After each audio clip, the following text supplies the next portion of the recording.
Hello and welcome. You're watching Head to Head. I'm Carrie Oderman with UATV. Congressional Democrats have announced the first public hearings next week in an inquiry that may seek to remove President Donald Trump from office. House Intelligence Committee Chairman Adam Schiff, who is leading the impeachment investigation, announced the committee will hear from top Ukraine diplomat William Taylor, career department official George Kent, and former U.S. Ambassador to Ukraine Marie Yovanovitch in hearings next Wednesday and Friday. Joining us in the studio to discuss the Trump inquiry is Oleksandr Khara, an expert on foreign and security policy at the Maidan of Foreign Affairs. Thank you very, very much for joining us today. Thank you for having me. Before we start our conversation, we have a soundbite of Julie Pace. She's the Washington bureau chief of the Associated Press. She's going to describe the significance of the hearings. Let's take a listen. We're really heading to a new phase in the impeachment process. Instead of hearing from officials behind closed doors, we're now going to see them in public, sitting on television in front of the American people, answering questions from Democrats and Republicans. And what Democrats are hoping this does is that it clarifies the seriousness of the charges against President Trump in this situation, that hearing from these people directly, hearing directly out of their mouths what happened with the U.S. relationship with Ukraine will leave the American people with the impression that the president did something wrong. Right now, we've got William Taylor saying that quid pro quo was definitely there. Gordon Sondland amended his original testimony, saying, now I remember. As a matter of fact, I said something in Warsaw at a meeting to a representative of Zelensky's administration. George Kent's testimony was released today. Are there going to be more revelations in the days to come?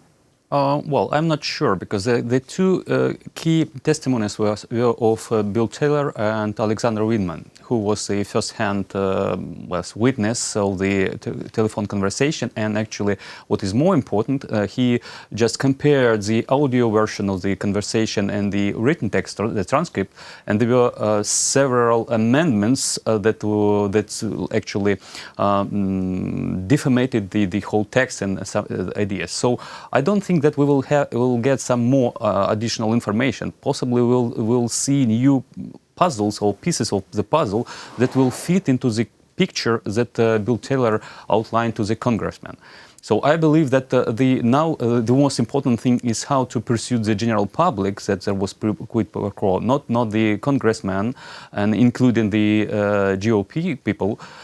They just there is hard time for them. They need to support their candidate for the re-election. At the same time, they don't have anyone of this caliber or this popularity among the core of the GOP.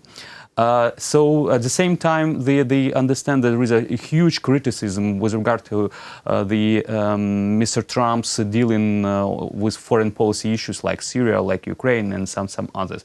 So I'm not sure that we will see something new, but certainly it will be a wave that the Democrats will try to head and to stream into the 2020 elections. And actually, I don't believe that Trump will be ousted out of the office, because the impeachment procedure is a bit complicated, and we know that even though it seems that the Democrats are ready to lay out the articles for the impeachment, but certainly Republicans are not ready to vote it in the Senate. So we will see we'll see this procedure as a sort of a tool how to boost popularity of Democrats and how to, let's say, deny Mr. Trump to have more 4 years in the White House.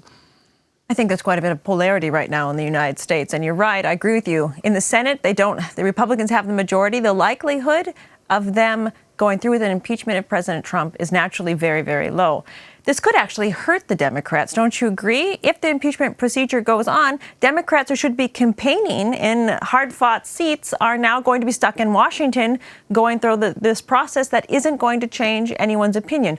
Or do you think that when this information becomes public, it's going to change any voter's mind other things Trump has done in his very unconventional presidency hasn't really shifted any tides yet. According to the recent opinion polls, more than half of the Americans are willing to see President Trump impeached, but not out of the office. It's something like 46% of the ask. I agree with you that for the Democrats it's quite a task to run two things. Firstly, the offense against Trump in impeachment inquiry, and secondly, to provide especially those swing states with new ideas like healthcare and other really important for the ordinary Americans issues. So it will be hard to do. But at the same time, there is sort of a tail beginning from the Mr. Mueller investigation and with his sort of ambivalent type of resolution of this investigation. So Mr. Trump was not exonerated, but at the same time he was not blamed for any violations. And this let's say, report has been used by Trump and his associates to show that there is a witch hunt and there is no real ground for such an investigation. And actually, why Ukraine matters in the Trump calculations? Because with Ukraine, they wanted, he and Rodolfo Giuliani, his right-hand man, wanted to undermine the pillars of the investigation, Mr. Mueller, on the dealings with Russia. That's why it was Trump and his associate who said that Ukraine was involved into the American elections in 2016, and they want to find a server in Ukraine that was used to hack the DNC. And the second part is the war against Biden and his family.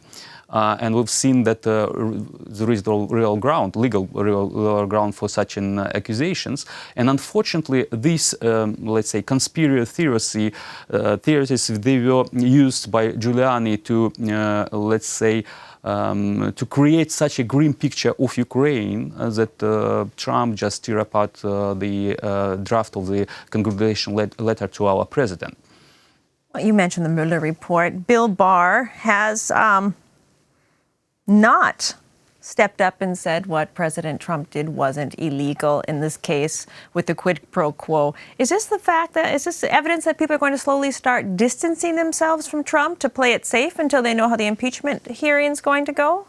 Well, we should remember the previous guy, Sessions, who decided not to be involved into the Mueller inquiry as well. So these people are well-trained lawyers. They understand the possible consequences of them saying such things, because the United States enjoy the independent judiciary, and that's why they could be brought to justice if they are violate in the division of powers, and if they support the political actor on the basis of political loyalty rather than the reading of law.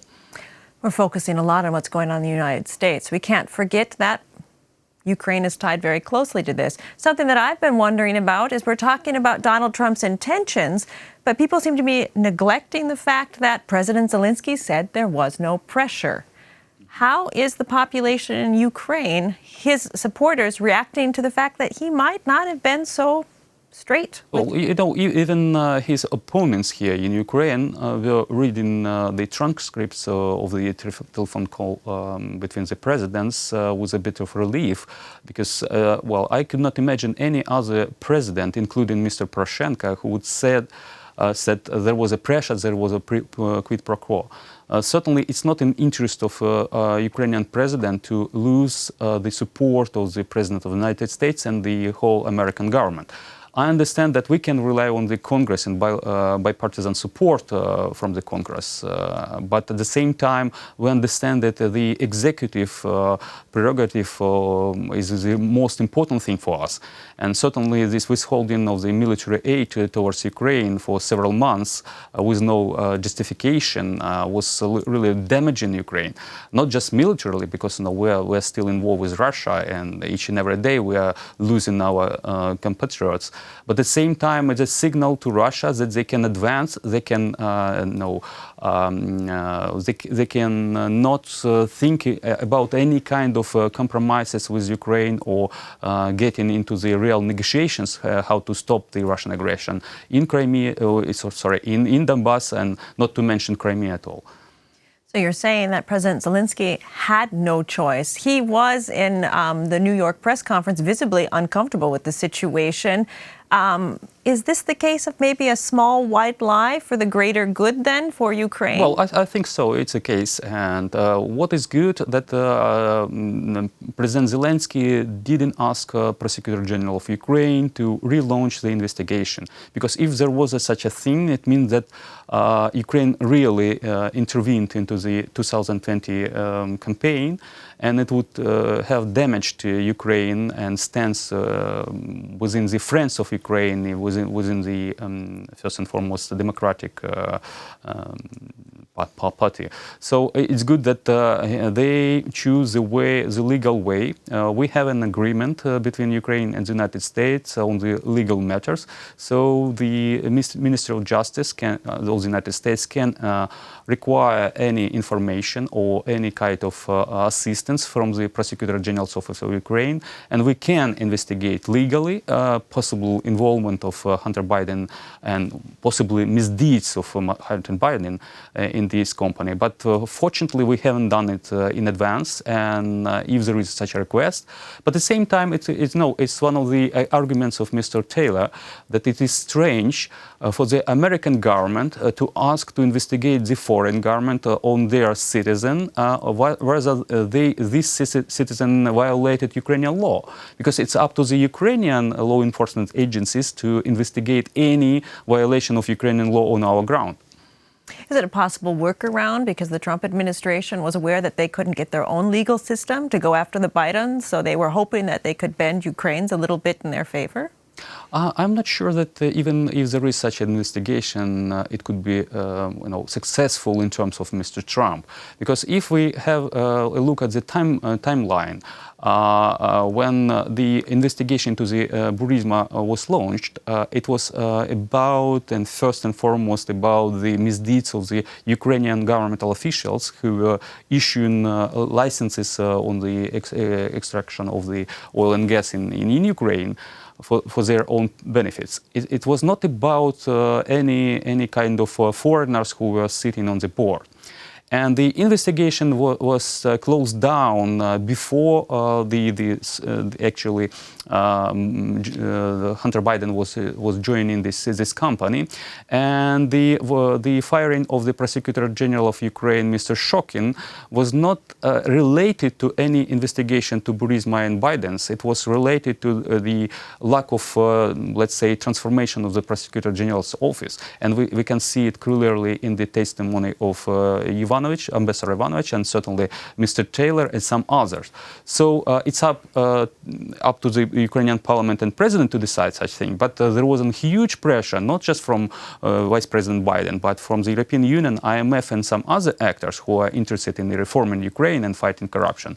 These two guys, I mean, not just Shokin, but Lutsenko as well, who is a notorious figure in this case, because it was he who spread the lies about the Ambassador Yovanovitch, and it was he who spread the lies that he has some compromise on Biden, and he was trying to sell it to Giuliani. That's all the time we have. As to quote President Zelensky, he said there was no push, but I don't think he was aware of all the pressure he was going to be faced with. Thank you so much for joining us. Thank you for the invitation. That was Oleksandr Khara, an expert on foreign and security policy at the Maidan of Foreign Affairs. You're watching UATV. Stay tuned for more.